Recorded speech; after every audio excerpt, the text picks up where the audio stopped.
Hello everyone, welcome to the channel. This is the 90-gallon tank set up temporarily, and it's housing all of the fish from the 60-gallon cube.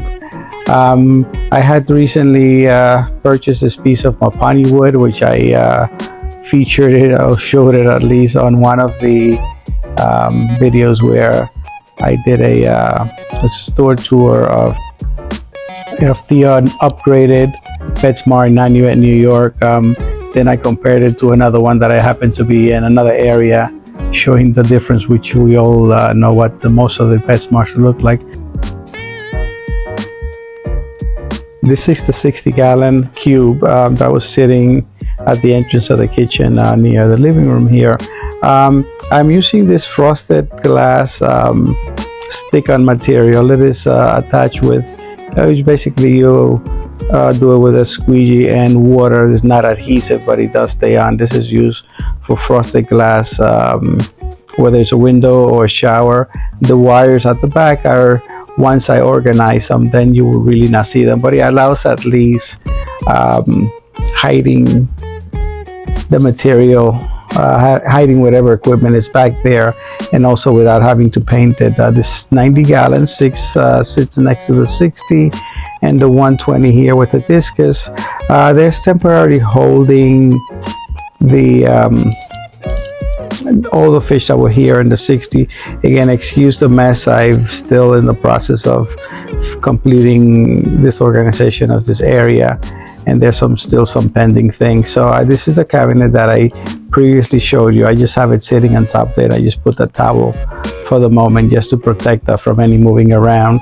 So again, for the 60, I'm planning to use the same idea with the frosted glass. This is the cabinet that originally came with the tank, and as I showed in the previous video, it's pretty it's deteriorating, and I did it kind of quickly.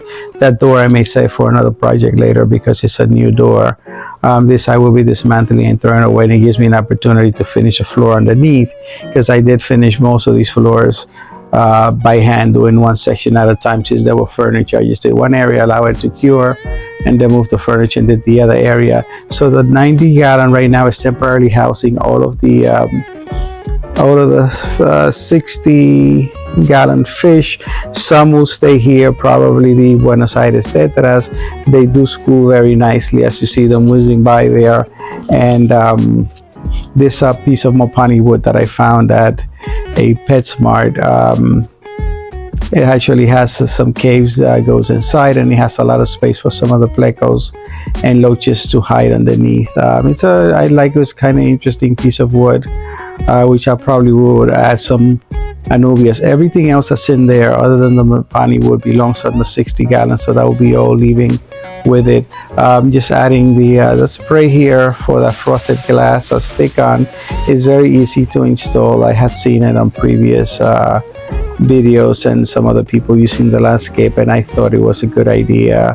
I had ordered prior to this some additional background paper, and sometimes the color and the thing, they can be a little bit overwhelming, but this is a simple, I guess a little bit bland anyway, but it's a way of hiding some of the equipment, and if you need to remove it at some point later, you could, I guess, a similar way, the same way tint windows are done on a car. So it's a very easy process. I will remove the cabinet from the other side, start working on the floor. Then I have plenty of time, since I already have all the other fish in the 90-gallon. The 90-gallon will be housing